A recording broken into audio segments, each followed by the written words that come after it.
Assalamualaikum warahmatullahi wabarakatuh. Alhamdulillah rabbil alamin. Wa bihi nasta'in ala umuri dunya waddin. Assalatu wassalamu ala asrafil anbiya'i wal mursalin sayyidina maulana Muhammadin wa ala alihi wa sahbihi ajma'in, amma ba'du. A'udzu billahi minasyaitonir rajim. Bismillahirrahmanirrahim. Qala al-musannifu rahimahullahu ta'ala wa nafa'a bihi wa bi 'ulumihi fid dharain amin. Al-Fatihah. A'udzu billahi minasyaitonir rajim. Bismillahirrahmanirrahim. Alhamdulillahi rabbil alamin, arrahmanir rahim, maliki yaumiddin.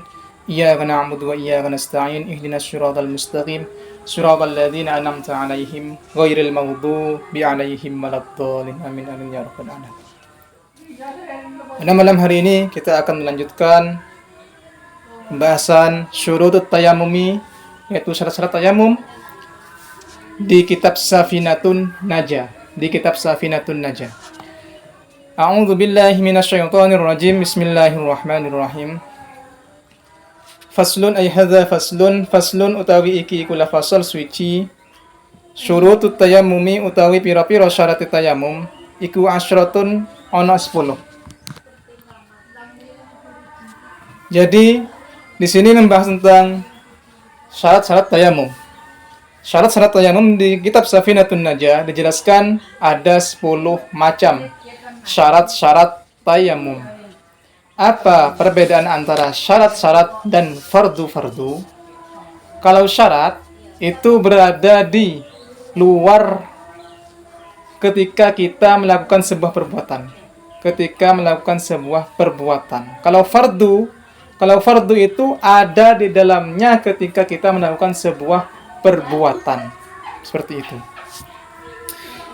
Syarat-syarat tayamum dalam kitab Safinatun Najah ada 10. Yang pertama, ayyakuna suci ku yen to ono iku biturobin. Suci iku ono apa tayamum iku biturobin kelawan debu. Yang pertama itu harus menggunakan debu tayamum. Syarat-syarat tayamum yaitu debu. Sebuah debu. Seperti itu. Sebuah debu, menggunakan debu. Debu yang biasa sepertinya itu sudah. Seperti debu yang biasanya itu. Debu. Pokoknya debunya itu harus yang suci. Seperti itu. Yang kedua, wa ayyakuna lan ento ana apa at-turabu lebu iku tahiron suci. Ini yang kedua. Yang kedua yaitu debunya harus suci. Syarat dari tayamum. Debunya harus suci. Seperti itu. Tidak boleh menggunakan debu yang najis. Berarti debunya harus suci seperti itu.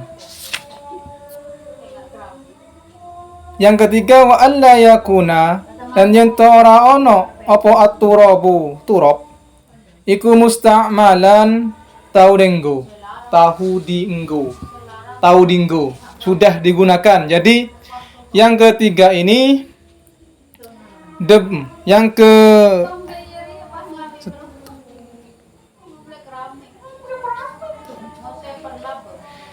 wa alla yakuna musta'malan. Jadi yang ketiga itu tidak boleh menggunakan debu yang musta'mal atau debu yang sudah digunakan untuk bersuci ataupun menghilangkan najis mughalladhah. Di mana najis mughalladhah di sini yaitu jilatan dari anjing ataupun air liur anjing. Itu kan harus dibasuh 7 kali dengan air dan salah satunya dicampur dengan debu. Tidak boleh menggunakan debu sisa dari menghilangkan najis mughalladhah seperti itu. Dan juga tidak boleh menggunakan debu yang sudah digunakan seperti itu. Itu yang nomor 3.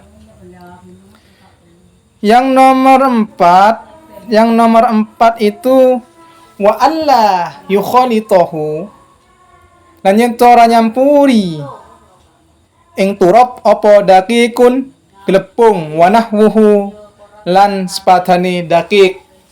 Jadi yang keempat, tidak boleh ada sesuatu yang mencampuri ataupun ada barang-barang yang lain mencampuri debu tersebut yang mau dibuat tayamum tersebut. Tidak boleh ada sesuatu yang lain menyampuri debu yang mau kita pakai untuk bertayamum, seperti gandum ataupun seperti za'faron. Itu ada di kitab Kasyifatus saja. Contoh-contoh barang-barang yang mencampurinya itu, seperti za'faron, gandum, dan lain-lain seperti itu. Pokoknya harus murnilah debu pokoknya. Tidak boleh ada campuran-campuran yang lain yang dapat merubah sifat dari debu seperti itu. Yang nomor 5. Yang nomor 5, wa ayyak sidahu lan yento nejo sapa wong ing turab. Yang nomor 6 ini yaitu menyengaja debu. Menyengaja debu maksudnya seseorang ataupun si mutayamim ataupun orang yang bertayamum itu menyengaja debu untuk memindahkan ke anggota yang mau dibasuh. Harus menyengaja. Inti dari menyengaja itu ya pokoknya punya menyengaja sesuatu lah. Menyengaja debu untuk dipindahkan ke wajah, ke anggota yang mau ditayamum. Kalau misalkan debunya itu tanpa kita menyengajanya, ataupun contohnya itu seperti kita mau bertayamum, tapi kita menggunakan wasilah angin. Kita menggunakan wasilah angin di sini untuk menghembuskan debu ke wajah kita. Itu tidak boleh, tidak sah itu tayamumnya. Berarti harus dengan menyengajanya tertentu, harus disengajakan, menyengaja seperti itu. Itu yang nomor 5, wa ayak swidahu, menyengaja debu. Yang nomor 6, wa ayyam saha.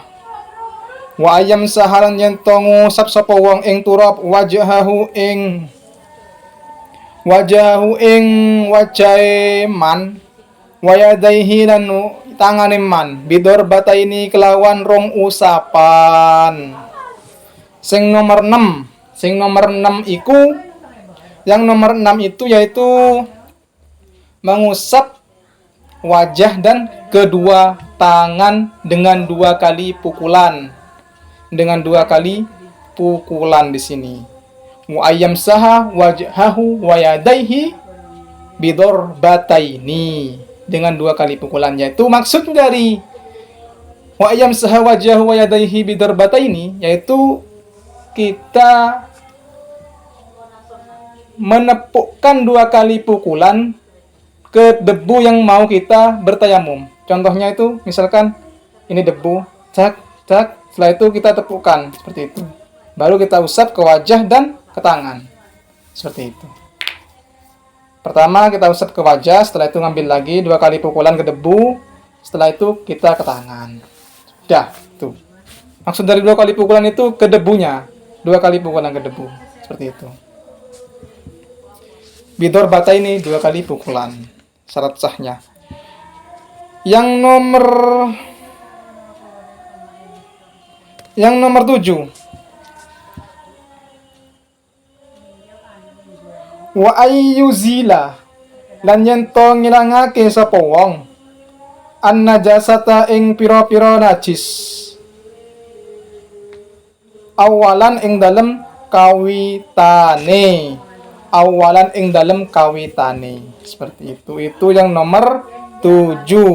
Wa ayyuzila an najasata awalan. Jadi sebelum kita bertayamum dianjurkan untuk, ataupun syarat sahnya dari tayamum itu yang nomor 7, menghilangkan najis terlebih dahulu sebelum kita bertayamum.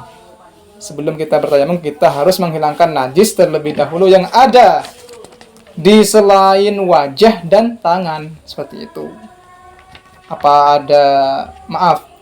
Juga di kelamin itu harus dibersihkan dulu terlebih dahulu sebelum kita bertayamum.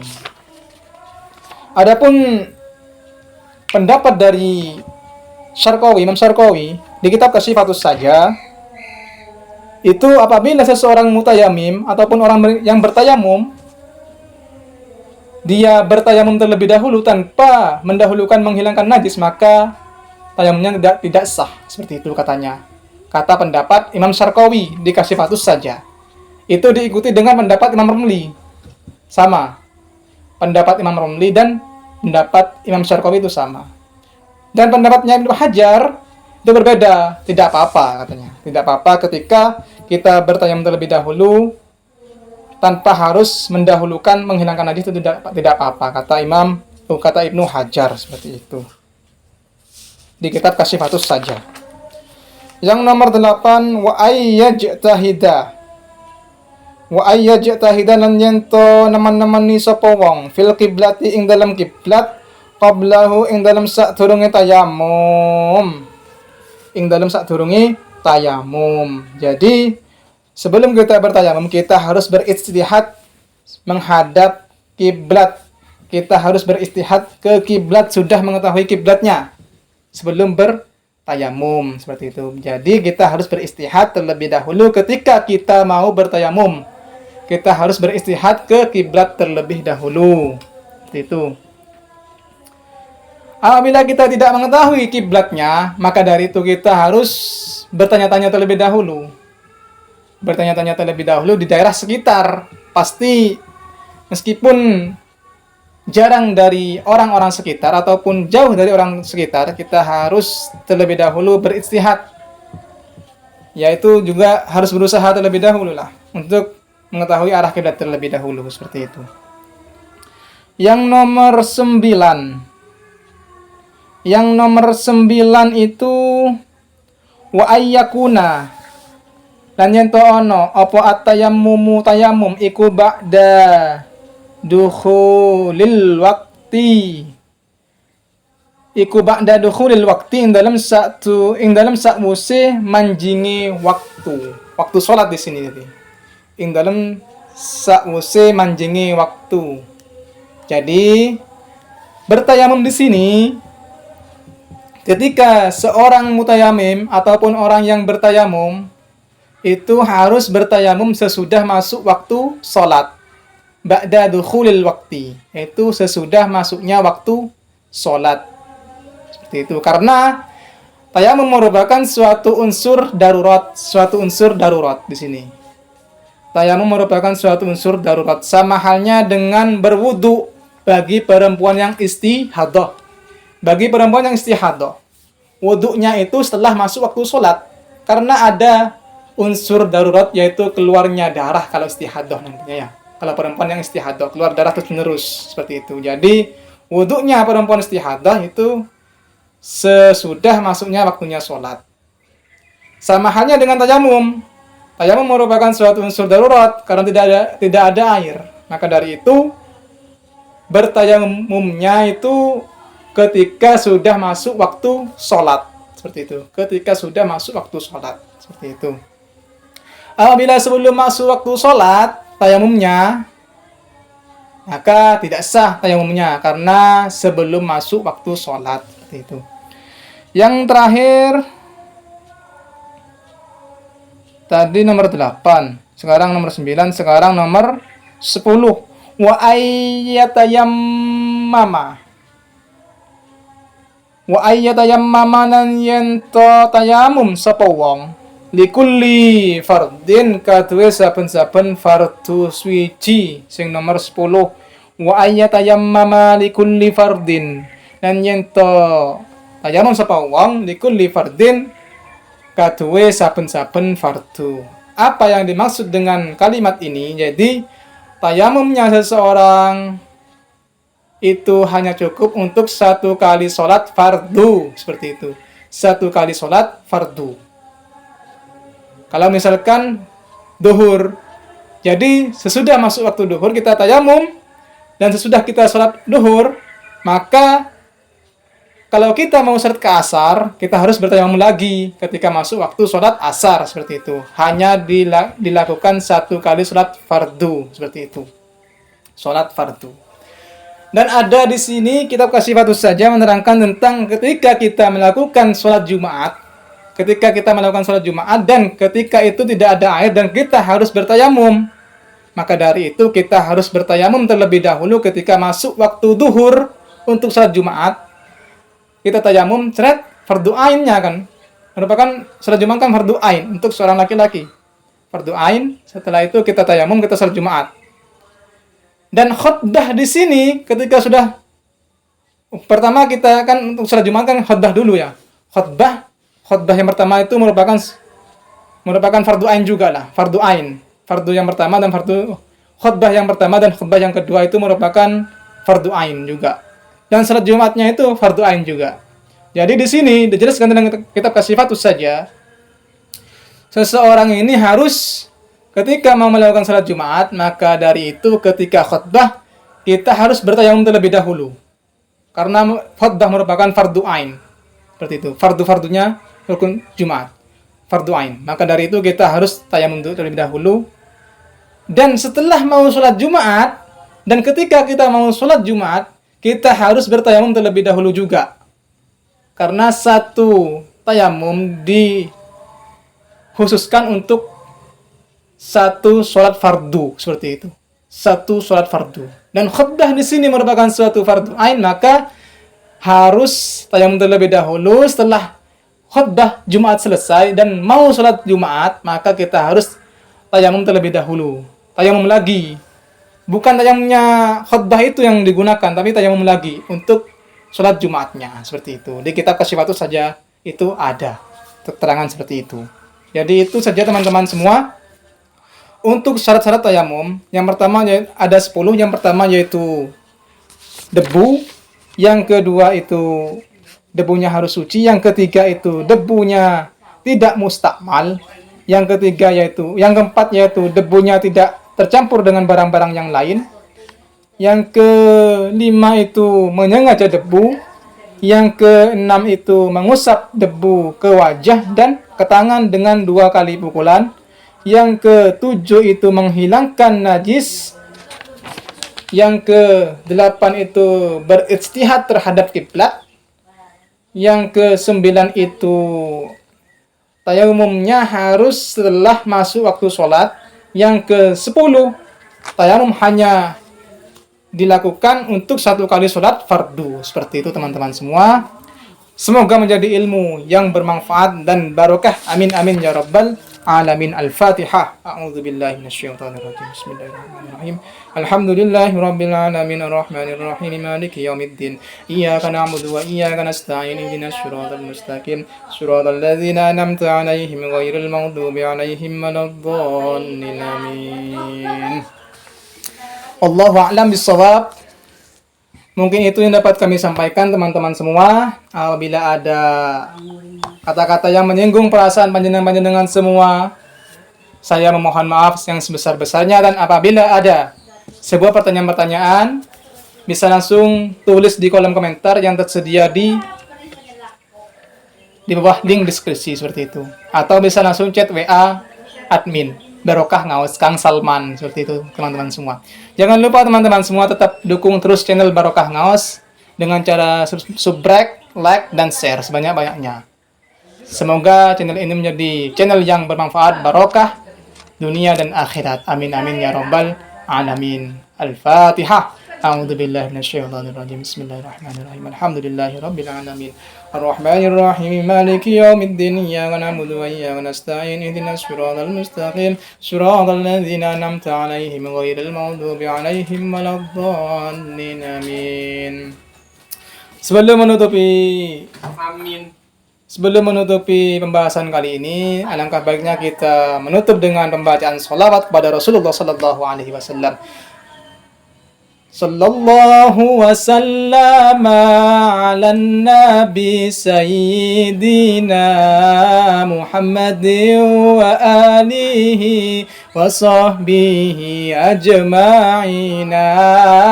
Sallallahu wasallam ala nabi sayyidina Muhammadin wa alihi wa sahbihi ajma'ina. Wassalamualaikum warahmatullahi wabarakatuh.